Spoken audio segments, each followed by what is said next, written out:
हाँ जी students, last video में हमने पढ़ा कि किस प्रकार गैंगटॉक नाम शहर से लेखिका ने अपनी यात्रा शुरू की।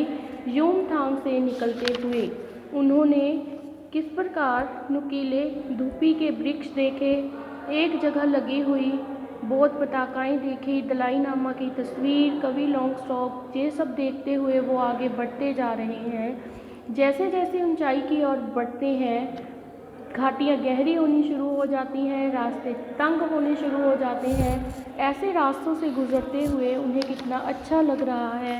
सभी यात्री हैं झूम झूम कर गा रहे हैं, सुहाना सफ़र और ये मौसम हंसी।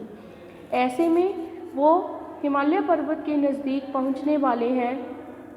ये सब देखते हुए वहाँ जब पहुँच जाते हैं तो हिमालय पर्वत छोटी पहाड़ियों के रूप में नहीं बल्कि अपने बड़े विराट रूप में दिखता है। जब सभी यात्री गीत गाने में मशगूल थे, व्यस्त थे, तो ऐसे में लेखिका बिल्कुल चुप थी। किस प्रकार वो आसमान को छूते पर्वतों के शिखर देखती और कभी जलप्रपातों को, झरनों को देखती और कभी बर्फ से बहती हुई तीस्ता नदी को। ऐसे दृश्यों को देखते हुए लेखिका को लगा कि मैं चिड़िया की तरह बिल्कुल हल्की हूँ, उसी की तरह उड़ जाना चाहती हूँ। तो लेखिका हिमालय को सलामी देती है ये कहकर कि मेरे नखपति मेरे विशाल। जीप एक जगह रुकवा दी गई। ऐसे में उन्होंने एक झरना देखा जो कि बहुत ही शिखर से गिर रहा था, जिसका नाम था सेवन सिस्टर्स वाटरफॉल। तो लेखिका किसी राजकुमारी की तरह वहाँ पत्थरों पर बैठकर उस प्राकृतिक दृश्यों का आनंद ले रही थी। उसे लगा कि मैं भी इस नदी की धारा में पैर डुबो लूँ और सीमाओं से दूर किसी दूसरे देश तक निकल जाऊँ। ऐसे ही अपने अनुभवों को बताती हुई लेखिका वहाँ बैठी थी, लेकिन जितेन उन्हें उठाने लगा कि उठिए मैडम, इससे आगे और भी सुंदर नज़ारे मिलेंगे। वही बात थोड़ी दूर जाते ही फिर कहीं मोटा कालीन ओढ़े हल्का पीलापन लिए, कहीं इतनी हरे रंग की घास उगी है कि पूरी धरती हरी, ऐसे लगता है जैसे किसी ने मैट बिछा दिया हो।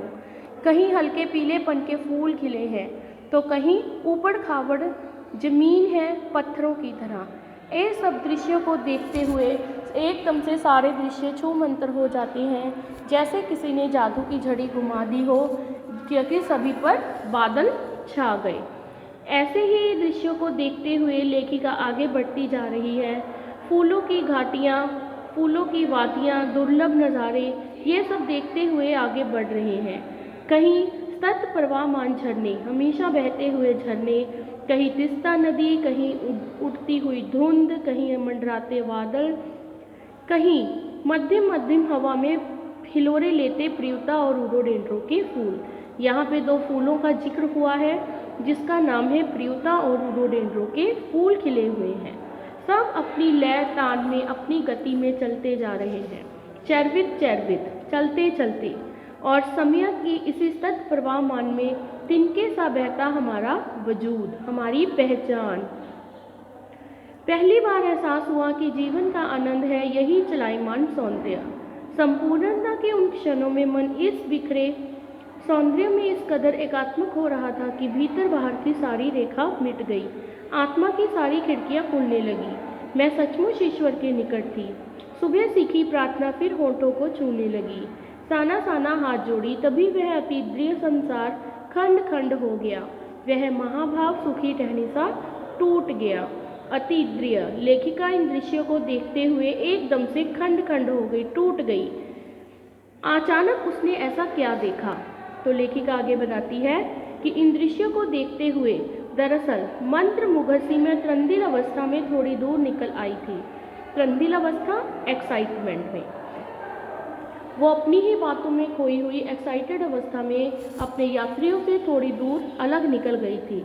अचानक पांवों पर ब्रेक सी लगी। अचानक उसके पैर रुक गए, जैसे समाधिस्थ भाव में नृत्य करती किसी आत्मलीन नृत्यांगना के नुपुर अचानक टूट गए हो। नृत्यांगना, डांसर, नुपुर, घुंघरू, ऐसे लगा कि जैसे कोई डांसर डांस कर रही थी, अचानक से उसके घुंघरू टूट गए। मैंने देखा अद्वितीय सौंदर्य से निरपेक्ष कुछ पहाड़ी औरतें पत्थरों पर बैठी पत्थर तोड़ रही थी। गूंथे आटे से कोमल काया पर हाथों में कुदाल और हथौड़े थे। कईयों की पीठ पर बंधी टोकों में उनके बच्चे, डोको अर्थात बड़ी टोकरी में उनके बच्चे भी बंधे हुए थे। कुछ कुदाल को भरपूर ताकत के साथ जमीन पर मार रही थी। इतने स्वर्गीय सौंदर्य, नदी, फूलों, वादियों, झरनों के बीच भूख, मौत, दैन्य और जिंदा रहने की ये जंग, मातृत्व और श्रम साधना साथ साथ। तो लेखिका एकदम ये देखकर हैरान हो गई कि इतने सुंदर दृश्यों के बीच किस प्रकार कुछ पहाड़ी औरतें बैठी पत्थर तोड़ रही थी। बिल्कुल सॉफ्ट सॉफ्ट उनके हाथ थे, लेकिन फिर भी उनके हाथों में कुदाल और हथौड़े थे। हथौड़ा आप सबको पता है, कुदाल भी ऐसा ही यंत्र है जिससे वो पत्थर तोड़ती थी। पत्थरों को तोड़ते हुए वो साथ ही अपने बच्चों को भी संभाल रही हैं। उन्होंने अपनी पीठ पर एक बड़ी टोकरी बांध रखी है जिसमें वो अपने बच्चों को भी देखभाल करती हैं। इसीलिए यहाँ पे लाइन आई है, मातृत्व और श्रम साधना साथ साथ। मातृत्व माता का कर्तव्य, श्रम साधना मेहनत, कि किस प्रकार वहाँ के लोगों का जीवन कठिन है, वहाँ की औरतें अपनी माँ का कर्तव्य और मेहनत साथ साथ करती हैं। तो ये देखकर लेखिका थोड़ी उदास हो गई। वहीं पर खड़े BRO बोट रोड ऑर्गेनाइजेशन के एक कर्मचारी से मैंने पूछा, ये क्या हो रहा है। उसने चुगलबाजी के अंदाज में बताया, चुगलबाजी मजाक में, उसने मजाक में बताया कि जिन रास्तों से गुजरते हुए आप इन हिम शिखरों से टक्कर लेने जा रही हैं, उन्हीं रास्तों को ये पहाड़ी ने चौड़ा बना रही है। हिम शिखर, बर्फ से ढके पहाड़। तो उसने बड़े मजाक में कहा कि आप जिन पहाड़ों को देखने के लिए जिन रास्तों से गुजर रही हैं, उन्हीं रास्तों को ये पहाड़ी ने चौड़ा बना रही है। बड़ा खतरनाक कार्य होगा, बड़ा खतरनाक कार्य होगा, यह मेरे मुंह से अकस्मात निकला। वह जिंदा हो गया। कहने लगा, पिछले महीने तो एक की जान भी चली गई। हाँ, तो वहाँ जो कर्मचारी था उसने बताया, हाँ मैडम, इन पहाड़ों पर रास्ते बनाना बड़ा कठिन है, कईयों की जान भी चली जाती है। बड़ा दुस्साध्य कार्य है पहाड़ों पर रास्ते बनाना, दुस्साध्य कठिन कार्य। पहले डायनामाइट से चट्टानों को उड़ा दिया जाता है, फिर बड़े बड़े पत्थरों को तोड़ मोड़ कर एक आकार में छोटे छोटे पत्थरों में बदला जाता है, फिर बड़े बड़े जाले में लंबी पट्टी की तरह बिठाकर कटे रास्तों पर बाड़े की तरह लगाया जाता है। जरा सी चूक और सीधा पाताल प्रवेश। तभी मुझे ध्यान आया कि इन्हीं रास्तों पर एक जगह सिक्किम सरकार का बोर्ड लगा था जिस पर बड़े बड़े अक्षरों में लिखा था, ever wonder to define that to build these roads, अर्थात आप ताजुब करोगे कि इन रास्तों को बनाने में लोगों ने मौत को झुठलाया है। ये जो वार्निंग लिखी हुई है इसका अर्थ बताया गया है। एकाएक मेरा मानसिक चैनल बदला, मन पीछे घूम गया। इसी प्रकार एक बार पलामू और गुमला के जंगलों में देखा था कि पीठ पर बच्चे को बांधकर पत्तों की तलाश में बन बन डोलती आदिवासी युवतियाँ, उन आदिवासी युवतियों के फूले हुए पाँव और इन पत्थर तोड़ती पहाड़ियों के हाथों में पड़े ठाठे एक सी कहानी कह रहे थे। ठाठे मतलब गांठे। कोई भी हार्ड काम करने से हमारे हाथों में यहाँ पे गांठे से बन जाती हैं, उनको बोला गया है। जिंदगियों की कहानी हर जगह एक सी है, सारी मलाई एक तरफ, सारे आंसू, अभाव, यातना और वंचना एक तरफ। लेखिका को लगा कि हर जगह जिंदगी की जंग जारी है। जब उन्होंने उन पहाड़ी औरतों को पत्थर तोड़ते देखा तो उन्हें अपनी पिछली यात्रा की याद आई जो उन्होंने गुमला और पलामू के जंगलों में की थी। वहाँ पर भी उन्होंने देखा था किस प्रकार आदिवासी युवतियाँ अपने बच्चों को कपड़े से अपनी पीठ पर बांधकर वन वन जंगल जंगल घूमती फिरती हैं पत्तों की तलाश में। वो पत्ते लेती हैं, पत्ते इकट्ठा करती हैं, उन्हीं से कोई काम करती हैं। तभी मेरी यह यात्री मणि और जितेन मुझे खोजते खोजते वहाँ आ गए। तभी लेखिका की सहेली थी जो मणि और जितेन नार्गे, उनका जो गाइड था, वो ढूंढते ढूंढते वहाँ तक पहुँच गए। मुझे गमगीन देखकर, गम में उदास देखकर जितेन कहने लगा, मैडम ये मेरे देश की आम जनता है, इन्हें तो आप कहीं भी देख लेंगी। आप इन्हें नहीं, पहाड़ों की सुंदरता को देखिए, जिसके लिए आप इतने पैसे खर्च करके आई हैं। ये देश की आम जनता ही नहीं, जीवन का प्रति संतुलन भी है। ये बेस्ट एट रिपेइंग है, बेस्ट एट रिपेइंग, अर्थात ये सबसे अच्छा रिपे करना है कि किस प्रकार कितना कम लेकर ये समाज को कितना अधिक वापस लौटा देती हैं। मन ही मन सोचा मैंने। हम वापस जीप की ओर मुड़ने लगे कि तभी मैंने देखा वे श्याम सुंदरियाँ किसी बात पर इस कदर खिलखिलाकर हंस पड़ी थी कि जीवन लहरा उठा और वह सारा खंडर ताजमहल बन गया। लेखिका ने देखा कि वो युवतियाँ हंसने लगी थी, तो उन्हें लगा कि ऐसी जगह पर काम करते हुए भी, ऐसा जीवन जीते हुए भी ये खुश हैं। तो लेखिका की टेंशन थोड़ी कम हो गई। अब वो युमथांग की घाटियों से गुजरते हुए हिमालय पर्वत से भी जा रहे हैं। हिमालय पर्वत से अब वापस युमथांग जाने के लिए अंधेरा हो रहा था, शाम का समय है, तो इसलिए उन्हें लायुंग नामक बस्ती में रहना था। लायुंग जो कि तिस्ता नदी के किनारे पर बसी एक छोटी सी बस्ती है, पहाड़ों की वादियों में एक शांत नन्ही सी बस्ती। अब वहाँ पहुँचने के लिए वो कैसे रास्तों से गुजरे और उन्होंने क्या क्या देखा। ऊंचाई की तरफ बढ़ते जा रहे थे। जितेंद्र बता रहा था, अब हम हर बोट पर हेयर पिन बेट लेंगे, तेजी से ऊंचाई पर चढ़ते जाएंगे। हेयर पिन बेट अर्थात तेजी से सड़क पर मोड़ लेंगे। एक पड़ाव पर देखा 7-8 वर्ष की उम्र के ढेर सारे पहाड़ी बच्चे स्कूल से लौट रहे थे, हमसे लिफ्ट मांग रहे थे। जितेंद्र ने बताया, हर दिन 3-3.5 किलोमीटर की चढ़ाई चढ़कर ये बच्चे स्कूल जाते हैं। क्या स्कूली बस नहीं है? मणि ने पूछा। तो वहाँ उन्होंने पहाड़ी लोगों के बच्चों को देखा।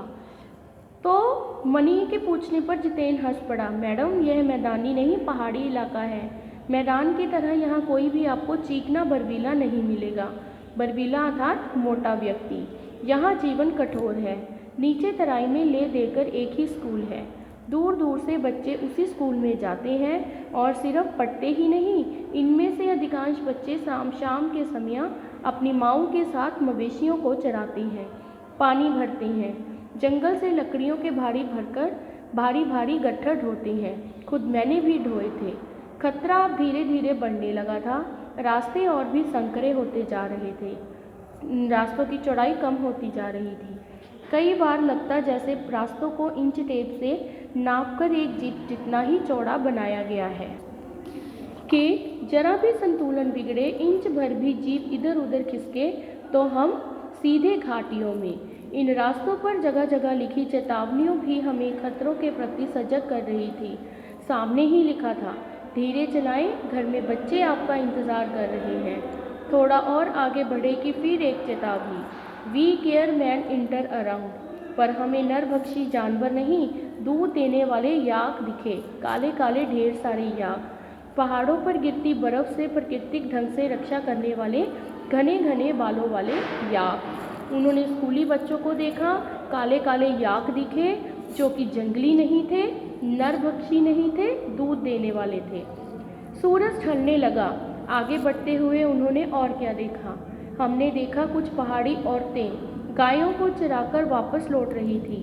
कुछ के सिर पर लकड़ियों के भारी भरकम गट्ठर थे। ऊपर आसमान फिर धुंध और बादलों से घिरा था। उतरती संध्या में जीप चाय के बागों से गुजर रही थी। अब वो चाय के बागों में से गुजर रहे हैं। फिर एक दृश्य ने मुझे खींचा। नीचे चाय के हरे भरे बागानों में कई युवतियाँ बोकू सिक्कमी परिधान, सिक्किम की युवतियों का ये एक ड्रेस है जो वो पहनती हैं, जिसे बोकू कहती हैं। बोकू पहनकर चाय की पत्तियां तोड़ रही थी। नदी की तरह उफान लेता उनका यौवन, श्रम से दमकता गुलाबी चेहरा। एक युवती ने चटक लाल रंग का बोकू पहन रखा था। सघन हरियाली के बीच चटक लाल रंग डूबते सूरज के स्वर्णिम और असात्विक आभा में कुछ इस कदर इंद्रधनुषी छटा बिखेर रहा था कि मंत्रमुग्ध सी मैं चीख पड़ी थी। इतना अधिक सौंदर्य मेरे लिए असहाय था। युमथांग पहुंचने के लिए हमें रात भर लायुंग में पड़ाव लेना था। गगनचुंबी पहाड़ों के तल में सांस लेती नन्ही सी बस्ती लायूंग, सारी दौड़ धूप से दूर जिंदगी यहाँ निश्चिंत सो रही थी। हाँ जी, अब वो लायूंग नामक बस्ती में ठहरे। वहाँ पर रुककर लेखिका और उनके साथियों ने क्या किया? उसी लायूंग में हम ठहरे थे, तिस्ता नदी के तीर पर बसे तीर किनारा, लकड़ी के एक छोटे से घर में। मुंह हाथ धोकर मैं तुरंत ही तिस्ता नदी किनारे बिखरे पत्थरों पर बैठ गई थी। सामने बहुत ऊपर से बहता हुआ झरना नीचे कल-कल बहती तिस्ता नदी में मिल रहा था। मध्यम मध्यम हवा बह रही थी, पेड़ पौधे झूम रहे थे, गहरे बादलों की परत ने चांद को ढक रखा था। बाहर परिंदे और लोग अपने घरों को लौट रहे थे। वातावरण में अद्भुत शांति थी, मंदिर की घंटियों की घुंघरुओं की रुंझुनाहट सी। मंदिर था पास में, मंदिर में घंटियों की आवाज़ कानों में पड़ रही थी। आंखें अनायास भर आई थी। ज्ञान का नन्हा सा बोधिसत्व जैसे भीतर उगने लगा था। वही सुख, शांति और सुकून है जहाँ अखंडत संपूर्णता है। पेड़ पौधे, पशु और आदमी सब अपनी अपनी लय, ताल और गति में हैं। हमारी पीढ़ी ने प्रकृति की इस लय, ताल और गति से खिलवाड़ कर अक्षम्य अपराध किया है। हिमालय अब मेरे लिए कविता नहीं, दर्शन बन गया था। लेखिका को लगा कि किस प्रकार पहाड़ों को काटकर, नदियों के रास्ते मोड़कर यहाँ टूरिस्ट स्पॉट बनाए जा रहे हैं, तो हमें प्रकृति से खिलवाड़ नहीं करना चाहिए। अंधेरा होने के पहले ही किसी प्रकार डगमगाती शिलाओं और पत्थरों से होकर तिस्ता नदी की धार तक पहुंची। बहते पानी को अपनी अंजलि में भरा तो अतीत भीतर धड़कने लगा। स्मृति में कौंधा हमारे यहाँ जल को हाथ में लेकर संकल्प किया जाता है। क्या संकल्प करूं? पर मैं संकल्प की स्थिति में नहीं थी। भीतर थी एक प्रार्थना, एक कमजोर व्यक्ति की प्रार्थना। भीतर का सारा हलाहल, हलाहल विष, जहर, सारी तामसिकताएं, बुरी भावनाएं इस बहती धारा में। तो उन्होंने क्या संकल्प किया कि मेरे अंदर का जो सारा जहर है, सारा विष है, जो बुरी भावनाएं हैं, वो सारी खत्म हो जाए, इस धारा में बह जाए। रात धीरे धीरे गहराने लगी। हिमालय ने काला कंबल ओढ़ लिया था।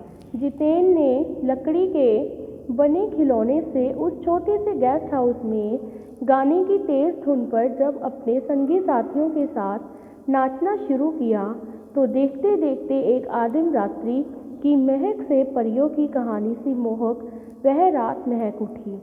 रात के समय उन्होंने एंजॉय करना शुरू किया, तो वही उन्हें